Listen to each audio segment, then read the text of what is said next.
In today's video, I'm going to teach you how to add trigger node in Gumloop.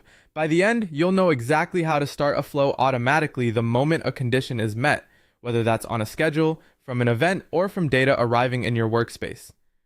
First, open Gumloop and head to your personal home page. From here, look to the top right area of the screen and click Create Flow. This opens a new canvas where you'll build your automation. You can think of this canvas as a storyboard for your process.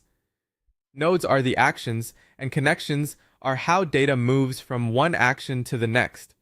On the left-hand side of the canvas, click the plus sign button to add nodes. This opens a panel with all the building blocks you can use in your flow. If you're new to Gumloop, this is where you'll find everything from data transformations to integrations. You can scroll or use search to locate exactly what you need. Now switch to the triggers section in that panel. Triggers are special nodes that start your workflow automatically. Depending on your workspace, you might see options like a scheduled trigger, a webhook trigger, or other event-based starters. Choose the trigger that best matches when and how you want the flow to begin. For example, schedules are great for recurring automations, while event or webhook triggers are ideal when something outside Gumloop should kick things off. After selecting a trigger, you'll configure it. Set the key details that define when the trigger should fire. For schedule-based options, that might include frequency, time of day, and time zone. For event-based options, you might specify the source, filters, or payload fields you expect. Keep the configuration as specific as possible so the flow only runs under the right conditions. Next, click Configure Inputs.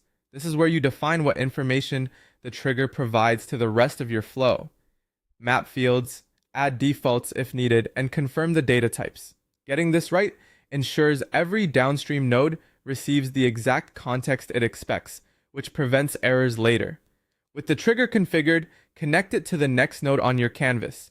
Click and drag from the trigger's output handle to the input of the action you want to run first, maybe data parsing, a transformation, or a call to another service.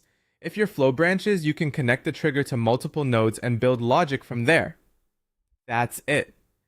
The trigger now ensures your workflow starts automatically under the conditions you defined, letting Gumloop do the work while you stay focused on outcomes.